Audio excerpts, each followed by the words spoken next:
స్వతంత్ర భారత వజ్రోత్సవాలు జరుపుకుంటున్నటువంటి వేళ మనకి అమెరికా ఒక సవాల్ విసిరింది. మేము చెప్తున్నాం కాబట్టి నువ్వు రష్యా దగ్గర ఆయిల్ కొనొద్దు, మేము చెప్తున్నాం కాబట్టి నువ్వు రష్యా దగ్గర ఆయుధాలు కొనొద్దు అని చెప్పింది. మా దేశ ప్రయోజనాలు మేము చూసుకుంటాం కానీ నీ దేశ ప్రయోజనాల కోసం అని చెప్పి మేము పక్కకి తప్పుకోలేమని చెప్పేసింది భారతదేశం. దాంతో పాటు అమెరికాలో నుంచి ఇండియాకు వచ్చే ప్రొడక్ట్స్ అన్నిటికీ జీరో టారిఫ్లే, నీ దగ్గర నుంచి మా దేశానికి వచ్చే వాటికి జీరో టారిఫ్లే వేస్తామని చెప్పింది అమెరికా.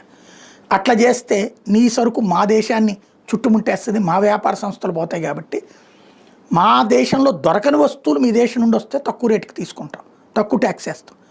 మా దేశంలో దొరికే వస్తువులు నువ్వు కూడా అమ్మేటట్టయితే మేము ఒప్పుకోం, రేట్ ఎక్కువ వేస్తాం. నీ దేశంలో దొరికే వస్తువులకి మా వాటి మీద నువ్వు ట్యాక్స్లు వేస్తున్నావు కదా, నీ దేశంలో దొరకని వస్తువులకే కదా మేము ట్యాక్స్ అనేటటువంటిది తక్కువ మా దగ్గర నుంచి వసూలు చేస్తుంది. కాబట్టి ఆ విషయంలో రాజీ పడబోమన్నారు. కానీ అమెరికా ఆంక్షలు విధించింది.